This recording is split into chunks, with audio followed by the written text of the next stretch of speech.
So hello friend, welcome है आपका अपने यूट्यूब चैनल चेतन गुड़ियाल में। तो कैसे हैं आप? आई होप आप सब बहुत बड़े होंगे, मस्त होंगे, स्वस्थ होंगे, व्यस्त होंगे।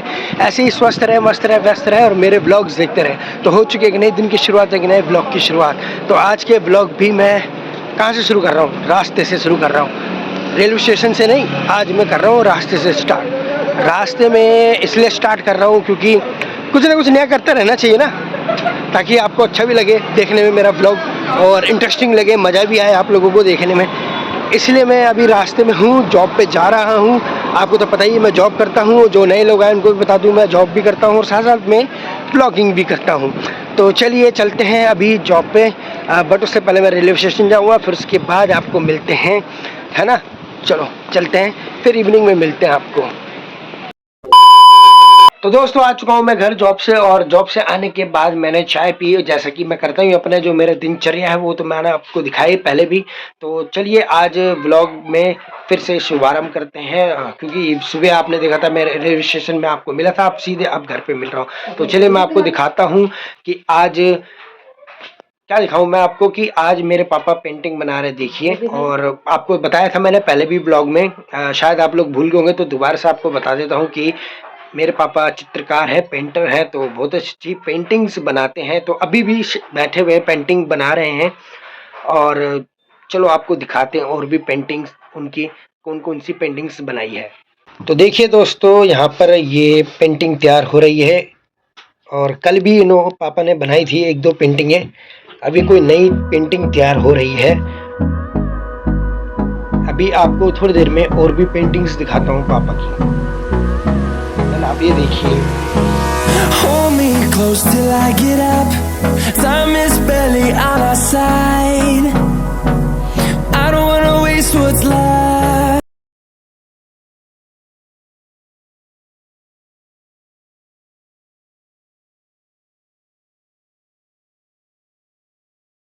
तो मैं आपको बता दूं कि ये वाली पेंटिंग बनाई है, देखो ये।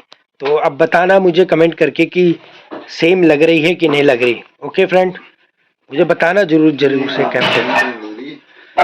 अभी सुधार होएगा, अभी बनेगी, अभी कंप्लीट नहीं है। अभी है उसमें काम और। बहुत काम है। तो अभी तो थोड़ा बहुत काम है, तो जब पूरी कंप्लीट हो जाएगी तब मैं इससे कंपेयर करना, तब आप बताना। ओके फ्रेंड, तब मैं आपको दिखाऊंगा। तो दोस्तों देखिए, ये है पेंटिंग जो मेरे पापा ने बनाई थी। तो ये देखिए, अभी और भी दिखाते हैं आपको। इसके बाद एक ये है, ये पेंटिंग तो देखिए दोस्तों कितनी सुंदर है। और ये हमारे इष्ट देवता निरंकार बाबा की है पेंटिंग। और ये जो दो बैठे हैं डोर और थाल बजा रहे हैं, ये है गुआ गुंद्रू, हमारे पूर्वज। और ये देखिए दोस्तों, कृष्ण जी की क्या नाम था नाग का? वासुकी नाग। और ये कृष्ण जी की चित्र बनाया है वासुकी नाग के साथ।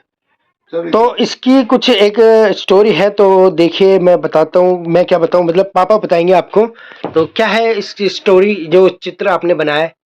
ये एक निरंकार के जागरण में वर्णन आता है कि भांजे को भेजा जाता है पैयासुरी पाती लेने के लिए। पैया का एक पेड़ होता है जिसको हिंदी में पदम का पेड़ बोलते हैं। अच्छा। वो पूजा में, निरंकार की पूजा में बहुत ही पुण्य और बहुत ही पवित्र माना जाता है। तो उसको लेने भेजा गया था। तो उस समय वो धरती पर नहीं था, वो पाताल लोक में वासुकी नाग की गुफा के अंदर था, बिल के अच्छा। अंदर कह सकते हैं।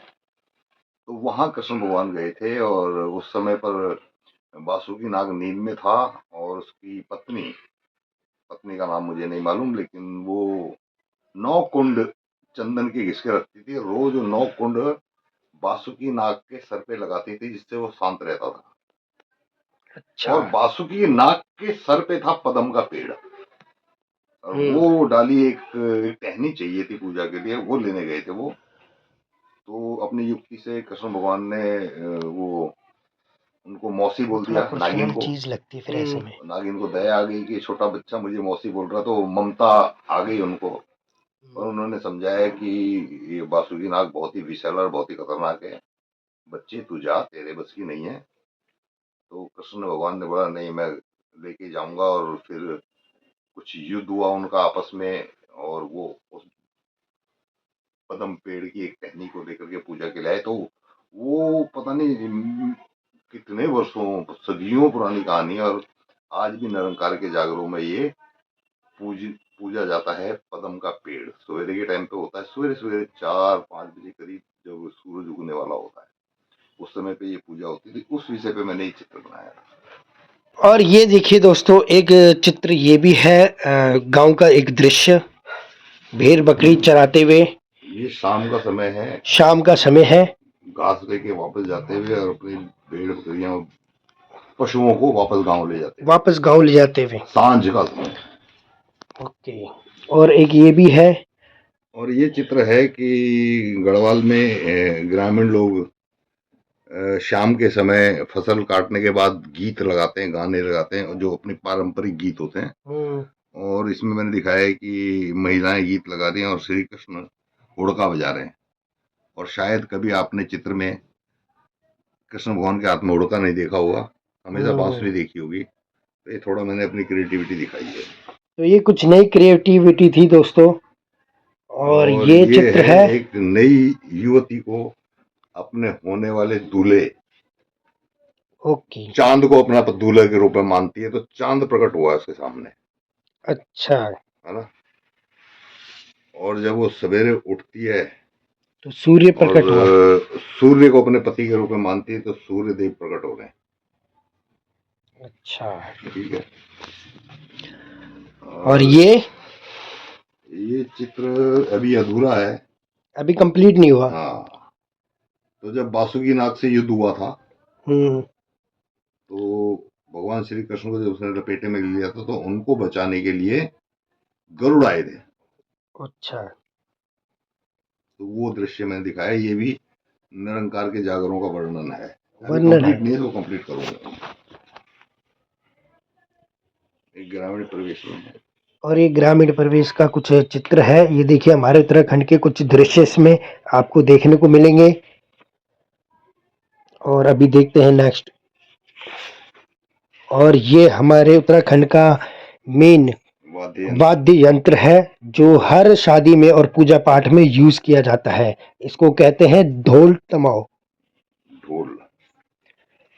और ये भी देखिए उत्तराखंड का एक दृश्य, बर्फ पड़ती है जब उत्तराखंड में, तब उसका एक दृश्य बनाया है। और आगे ये असल में केदारनाथ मंदिर है। अच्छा, सॉरी, ये गंगोत्री है। गंगोत्री चार धामों में, उत्तराखंड के 4 धामों में गंगोत्री का मंदिर है। और श्री भगवान श्री शंकर की जटाओं से गंगा निकल रही है। अभी चित्र अधूरा है, कंप्लीट करना है। और ये भी दोस्तों एक ग्रामीण चित्रकारी है, बुजुर्ग बनाए हुए हैं गांव के। और ये वापसी उत्तराखंड पलायन के ऊपर कि एक युवक कोटद्वार रेलवे स्टेशन पर उतरा और अपने गांव की ओर जा रहा है। अभी अभी स्टेशन से उतरा है, ट्रेन से उतरा है और अपने गांव जा रहा है वापसी पे, रिवर्स माइग्रेशन। अच्छा, और ये भी अभी कंप्लीट नहीं है। ये मेरे दादाजी हैं और दादी, मेरे बड़े ताऊ जी और ताई जी हैं, इनको कंप्लीट करूंगा मैं। ये भी एक ग्रामीण महिला मैंने बनाई है पूरे गहनों के साथ में। ये हमारा दोस्तों उत्तराखंड के गहने हैं मेन, जो पहने जाते हैं, जो हमारे रीति रिवाज है, पुराने पारंपरिक गहने जो हुआ करते हैं। पुराने पारंपरिक गहने। ये भी एक ग्रामीण एक तरह का चित्र है। और ये भी देखिए दोस्तों एक चित्र है। यार ये कौन सी जगह है, मैं भूल जा रहा हूँ। केदारनाथ कोई बात नहीं, ये वो है, क्या कहते हैं, नहीं, ये बूढ़ा केदार है। ये बचपन से मैं बनाता है, और राज कपूर कई बार बनाया मैंने चित्र, मेरे को बहुत अच्छा लगता है ये चित्र। राज कपूर, मेरा नाम जोकर। ये मूवी बहुत अच्छी है। और ये बद्रीनाथ का मंदिर की एक दृश्य है। देखिए दोस्तों, बद्रीनाथ मंदिर 4 धामों में से एक धाम। और ये है मेन केदारनाथ। केदारनाथ का दृश्य देखिए कितना सुंदर बनाया हुआ है। तो दोस्तों इसी बात पे वीडियो को लाइक कर दें और अच्छे अच्छे कमेंट्स कर दें। और ये देखिए दोस्तों, ये एक और चित्र है। और बहुत ही सुप्रसिद्ध लोक गायक थे गोपाल बाबू गोस्वामी, कुमाऊं के। अच्छा, मतलब अभी नहीं रहे इस दुनिया में, लेकिन पुराने मतलब उस्ताद लोगों में से माने जाते हैं।